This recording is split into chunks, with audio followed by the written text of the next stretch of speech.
দিদি জানো, তুমি চলে যাওয়ার পর আমি আস্তে আস্তে তুমি হয়ে উঠেছি। জানো কি, এখন আর আমাকে ডেকে ডেকে ঘুম থেকে তুলতে হয় না।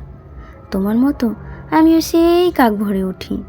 আমাকে এখন আর বলে বলে কাজ করাতে হয় না।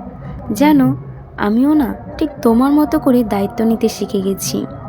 তুমি কি জানো, তোমার মতো দায়িত্ব নিয়ে সংসার চালাতে আমিও শিখে গেছি।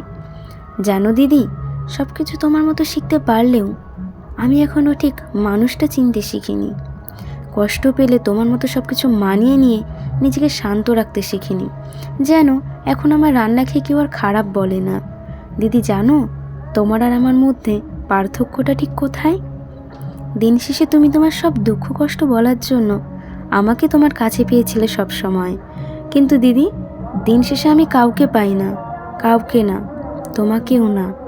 খুব মিস করছি তোমাকে। তাড়াতাড়ি ফিরে এসো, আমি তোমার অপেক্ষায় আছি। লাভ ইউ দি ভাই, লাভ ইউ কালা। তাড়াতাড়ি ফিরে এসো, তাড়াতাড়ি ফিরে এসো। আমি সত্যিই খুব একা হয়ে গেছি।